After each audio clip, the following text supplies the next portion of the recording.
Good morning everyone, welcome back to another vlog. It is time to do a Q&A. It's been ages since I've done a Q&A. I've been purposely avoiding Q&As for all sorts of personal reasons. But after announcing the book last week going on pre-sale, had quite a few questions, so I thought it would be a good idea to do a specific book Q&A where I can answer any questions that you've got about my book. But also I've opened it up so it's anything, I asked it on Instagram, anything book related. So anything about getting a book deal, writing process, literally anything. So hopefully this will be of value to you as well. So I had quite a few questions. I will try and answer as many as possible.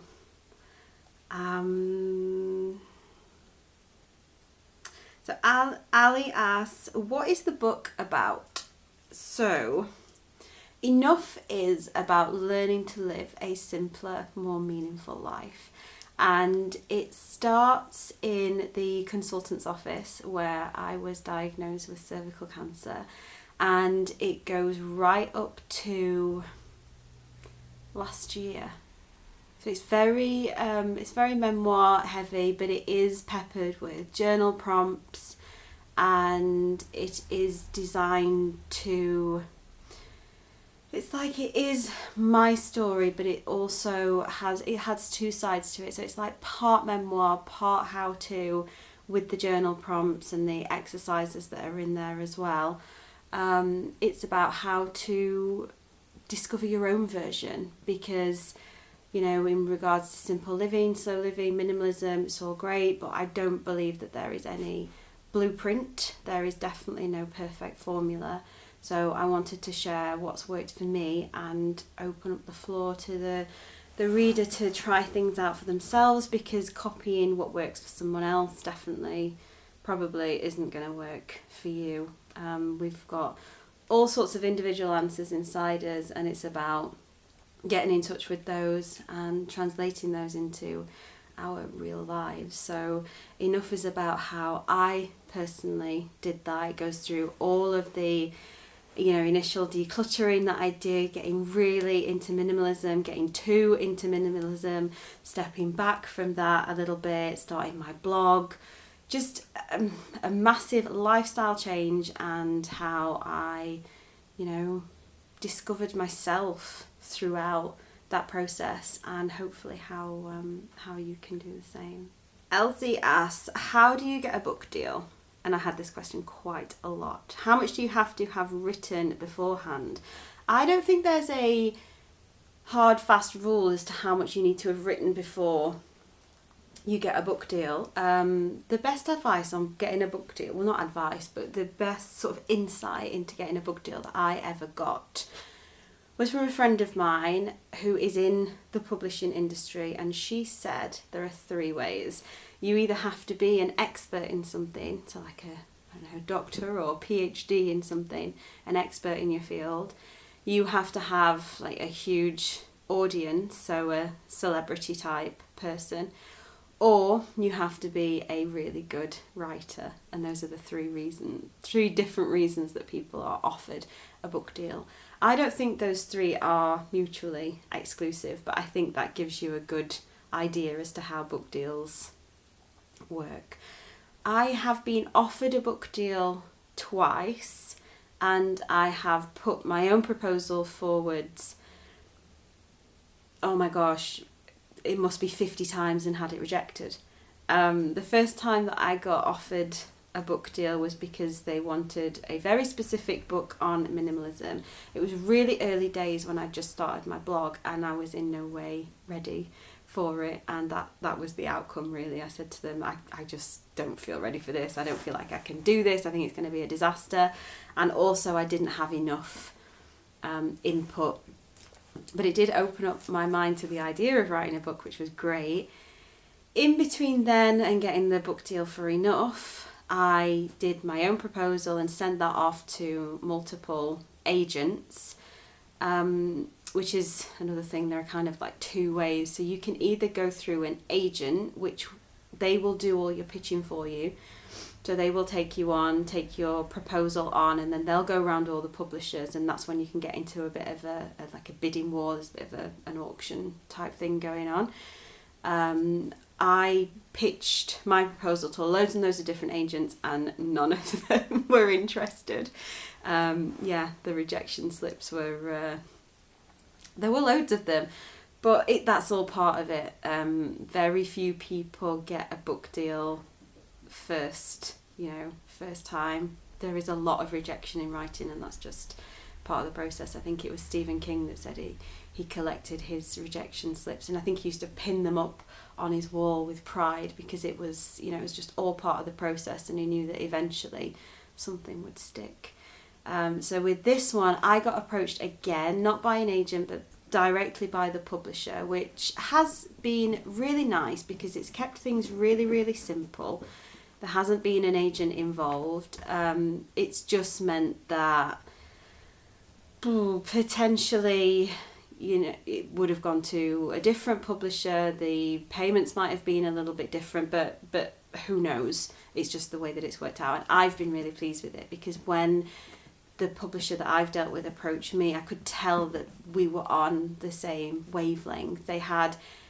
They wanted a book, in like the simple living kind of feel, but they were really open to what that would be about, because I was really dead set that I wasn't just going to write another how-to minimalism book. I think there are loads and loads out there, and I didn't feel like I had anything to offer in that space, which is why I was so adamant that this would have to be my personal story, and it would have to be focused on the reader finding their version of a simpler life. So that's how my book deal came about, through my online work. That is where the publisher had noticed me, and I think that does happen quite a lot. But there are loads and loads of ways to get book deals. And if you're thinking about getting an agent and you've no idea where to start, another good tip that I had once was to, if it's like a similar book or a similar style of writing to yours, similar kind of genre field, look at the back of the book, because in the acknowledgements, authors usually always thank their agent. So if that agent likes that author and you can kind of align yourselves with them, get in touch with them. A quick Google, a quick search on Twitter, Instagram, or whatever, and I'm sure you'll find some details, and just start pitching would be my advice. Rejection will come your way. It comes everyone's way, but that doesn't mean that you're a bad writer. It doesn't mean that you're not good enough. It just means that you're in the arena with the rest of us, and that's where you have to be if you want to get a book deal and you want it to work out in the end. Did your concept of your book change over the time you spent creating it? Yes, it did. Originally, it was like a 5-act kind of story structure that I wanted, and it's finished as a 3-part structure. So when I sent my first draft in, it was in the 5-act structure, and it came back bleeding.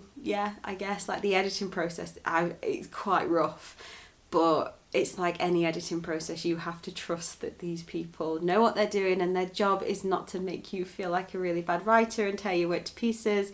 It's to make this book, this piece of work, the best that it can possibly be.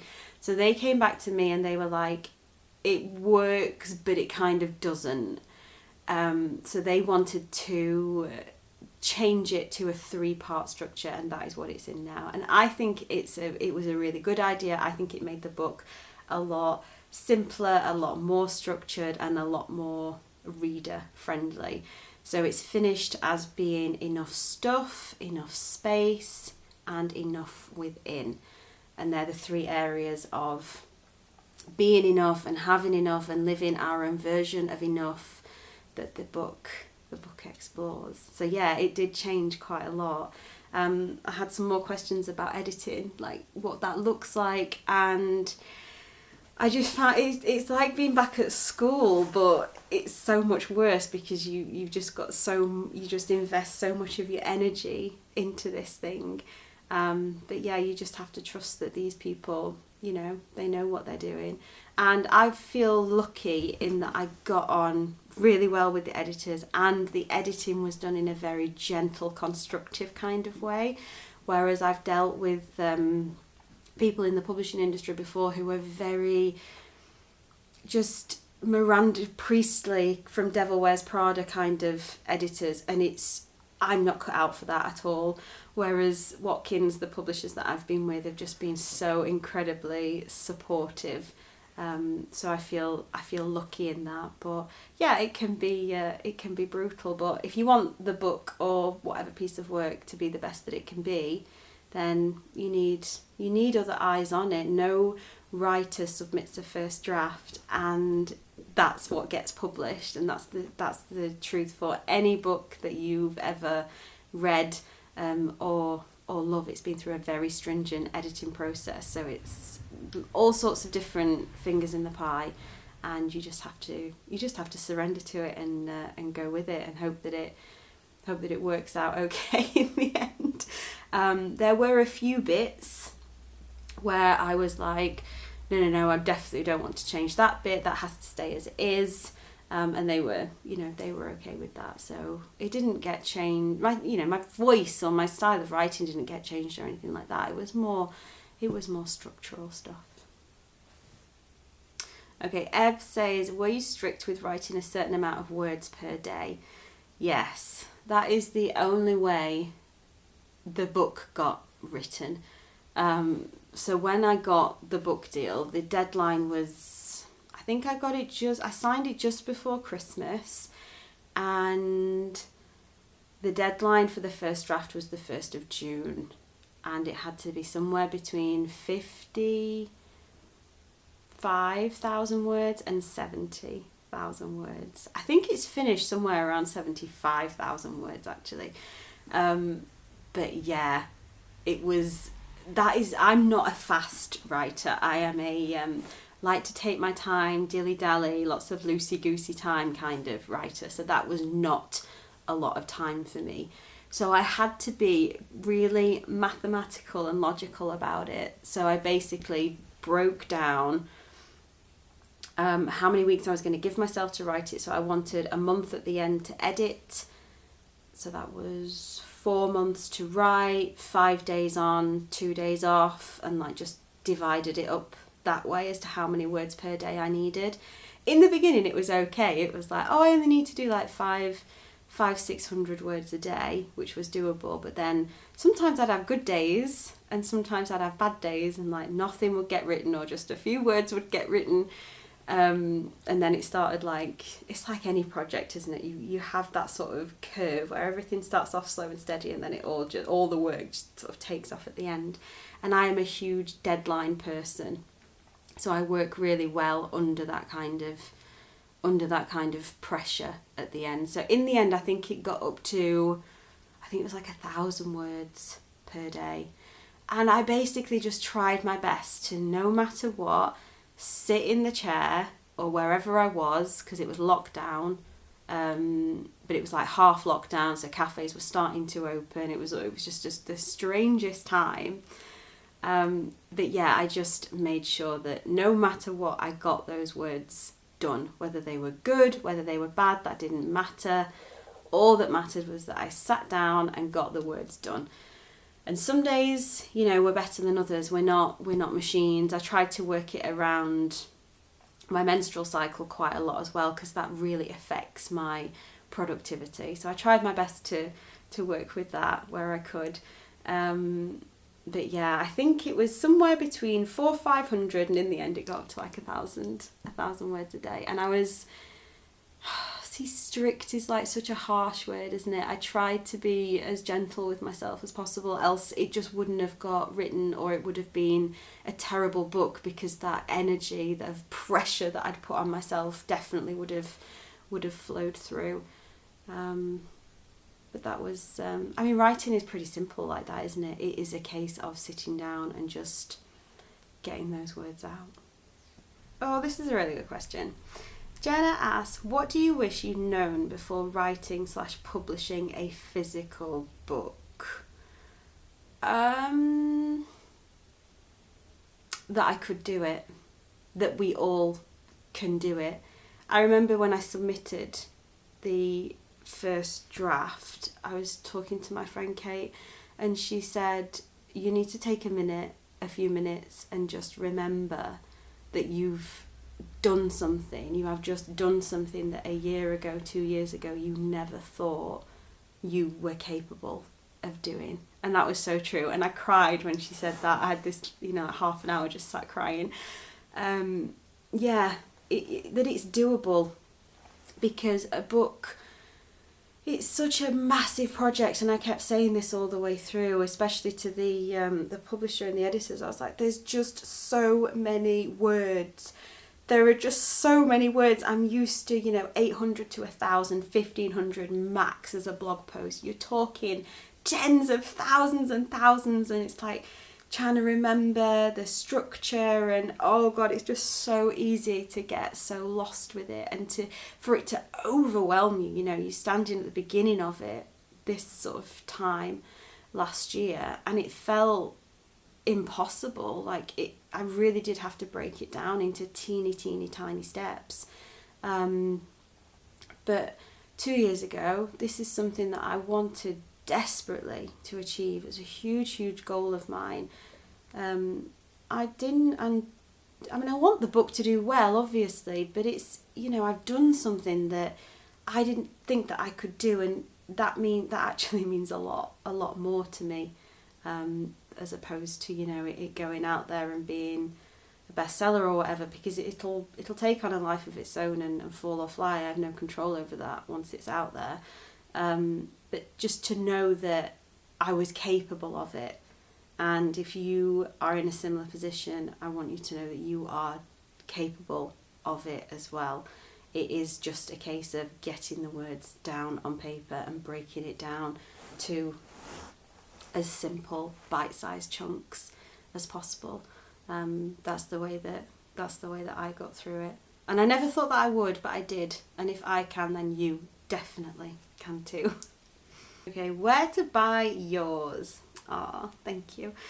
My book is currently available to pre-order on Amazon. It's on Amazon UK. I think it's on Amazon Canada. I think it's on a few more Amazons. I'm not 100% sure. It will be available to buy worldwide. I need to check dates and stuff with the publisher, so I will check those and get back to you. But it should be available online and in bookstores worldwide. Fingers crossed. Can you get a book deal without having a big following across socials? This came up again and again. And yeah, you definitely can. I know authors that have got book deals and they've got about 200 followers on Instagram. I think publishers at the minute Watkins have been really good actually. They're not hell-bent on massive followings, but I know some of them are, which I think is wrong, because I'm a believer that it's not about the numbers, it's about what you have to say, what you have to offer, the value that you can offer a reader, and also how engaged your following is, because it's much better to have a smaller, more engaged following than it is to have a huge one where people aren't so engaged, not really that interested in what you've got to say. But there are loads of writers out there that get book deals without any kind of social following at all. Don't feel like you have to have a huge social following before you put yourself forward for a book deal, approach editors, approach publishers. You really don't. You have to have something to say, something to offer, and a concept that will interest the publisher. I think they are wising up to the fact that we're living in this very strange Black Mirror kind of world where numbers are often distorted and we can't take them at face value. So please don't be disheartened if you don't have a huge following. But if you do have a huge following, then obviously it's going to help, because again, that's just the world that we're living in at the minute.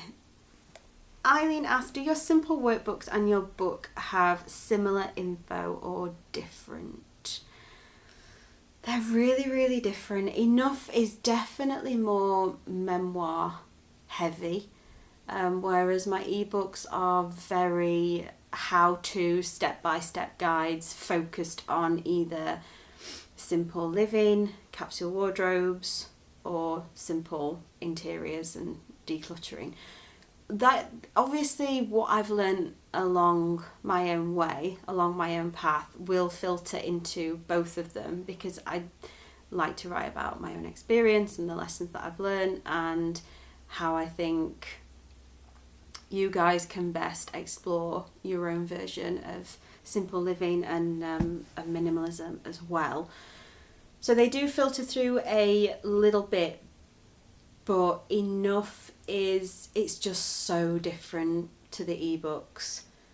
You know, the ebooks in themselves could be sort of bound together and published as a physical book, and I may well do that with them one day, and they would easily stand alone as something completely different. Enough is very, very different. The content is really different. I feel like it's much more reflective. It's a lot more personal. Enough is very vulnerable, by the way. I haven't really talked about this very much, because while I was writing it, you know, one of the ways I was able to write it was to just put everyone that was going to read it out of my head, and just pretend that no one was going to read it. So there are a lot of vulnerable elements of myself in there that I've explored personally and never written about before, which, God, when I start thinking about this, I start getting really nervous, like scratching my head and touching. Whereas the ebooks, they're not like that at all. But my hope was through, hopefully, exploring my own vulnerability and sharing that, it would encourage you to do the same, because that has been a hugely important part of my own journey. So yeah, they're really, really different. If you've got the ebooks, or you get the book and you're thinking about getting the ebooks, they're definitely not the same. When you're writing, what is the routine of your day? I wish I could say that I had this beautiful morning writing routine that you see on YouTube and Pinterest and stuff. I didn't. It was just a case of, I have to try and write this many words today. How can I do that? The two things that I focused on was prioritising the book, because I'm a stickler for, if something's really, really important to me, I make it like this massive thing and it ends up at the bottom of my to-do list or my schedule, because I feel too afraid to start, because I care about it so much. And I knew that the only way enough was going to get written was if it was made a priority. So it was, on most days, work-wise, it was the only thing that I had to do. If nothing else got done, that was fine. This had to be my priority. So that was one thing that I did. And then the other thing that I did, which I've known for a long time, just through experimentation, is when I'm most productive throughout the day, which is weirdly between like 1 and 4 in the afternoon. And I only know that because I've just tried to be productive throughout different times of the day, and tried to reflect and notice when I feel these bursts of creative energy. So personally, I like to do, individual personal kind of stuff in the morning, and then go into more creative stuff in the afternoon. And I once read that you can only actually do 2 hours of good writing in a day. I'm not sure whether I believe that or not. I think it was Zadie Smith that said she does like 4 or 5 and that's her absolute max. But you can't spend 8 hours a day at a desk writing. It's just not going to happen. So I aimed for 2 hours, and I usually got my word count done within those days. But obviously life will always throw you a curveball, and you just have to kind of work around it. But that was what my routine looked like. Prioritising the book and trying to get it done, trying to keep those hours of 1 and 4 clear in the afternoon. So I kept it really, really simple. Sylvia asks, advice for when we want to do it, but fear of not going anywhere stops you. Yeah, I know that fear intimately. I've sat down at my dining table before for hours and just thought, you know, and tried, okay, I need to write my book proposal, I need to write this book proposal, I need to do it. And just being so afraid of failing, of succeeding, of any kind of rejection, that I just couldn't get over that.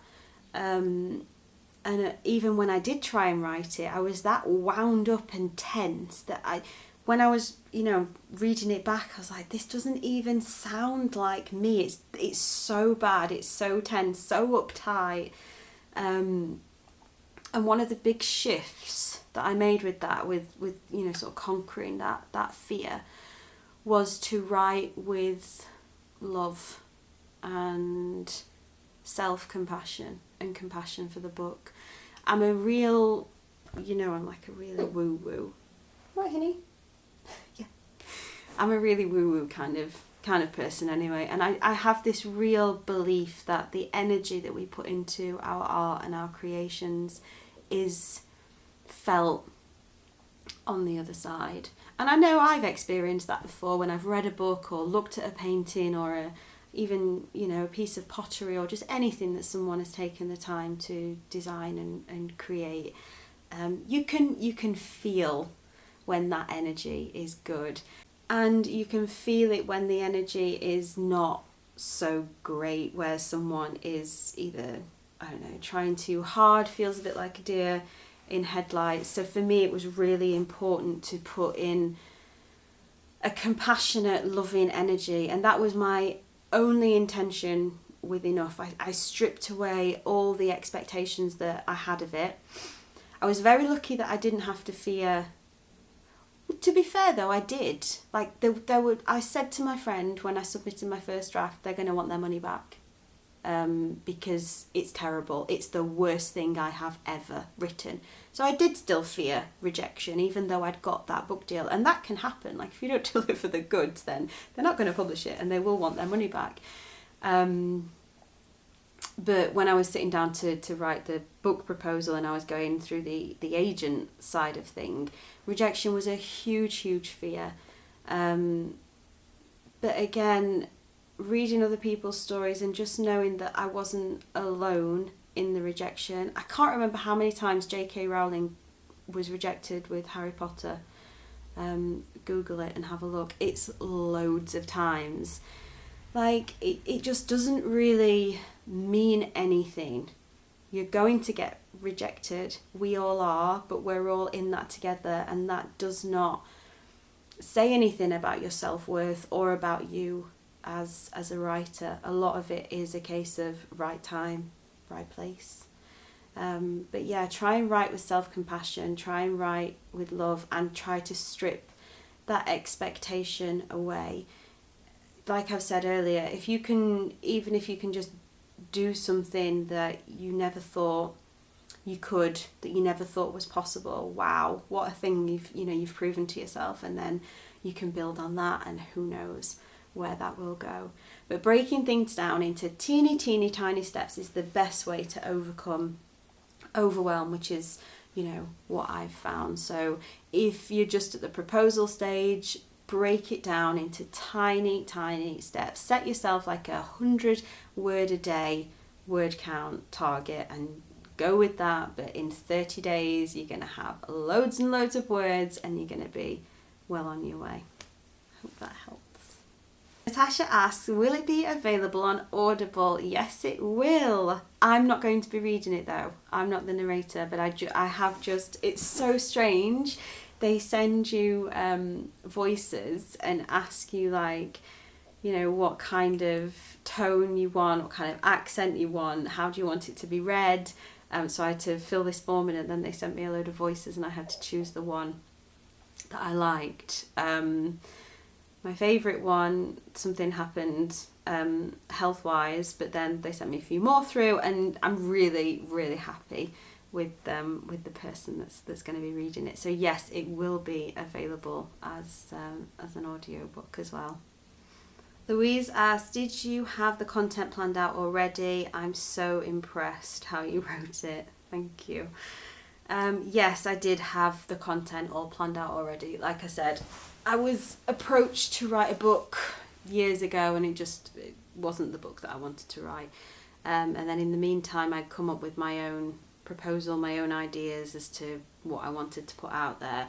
And I had a huge urge to share my own personal story and hopefully encourage people to dive into themselves in a way that I have these last few years and explore,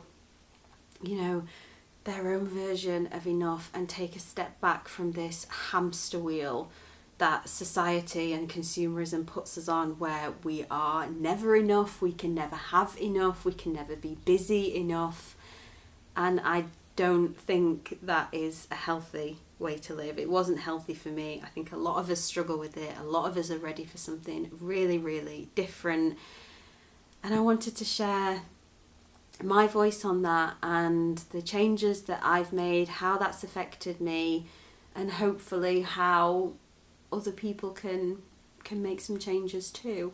Enough isn't supposed to be like this life-changing kind of book. I say in the beginning that you might read it and you'll read it with your own version of reality in your head as well, as we all do with any book. And by all means, you'll take bits that speak to you and you'll leave the bits that don't, and that's totally fine. And you may decide to change everything after reading someone's story, like I've done that before. Or you might just change a couple of things, which again, I've done before after reading someone's story.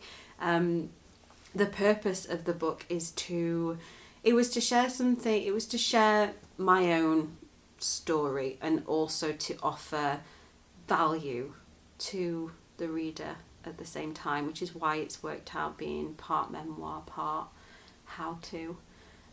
So I did have it in my head as to what I wanted to write, but it was it's just taken a village to get it to the point that it's at now, which is different to my original intention, but it's worked out. I'm really, really happy with it. My main intentions were to write something honest, true, and meaningful, and it is that, and it will. I'll always be able to look back and think that I've done that and feel proud of that. Hopefully you've enjoyed listening to the answers to those questions. Thank you for sending all the questions in. I hope that you've found them useful. I hope that I've encouraged you to write, and if you are wanting your own book deal, to start going for that as well. Please, please, please do that. Chase your dreams, whatever they are. You're definitely capable of making them come true. Thank you so much for watching. If you've got any more questions or any comments or anything book-wise, just leave them in the comments below and I'll try and answer as many as possible and get back to you all. But yeah, I hope you're having a lovely day. I hope you're going to have a really, really nice week, and I'll see you soon.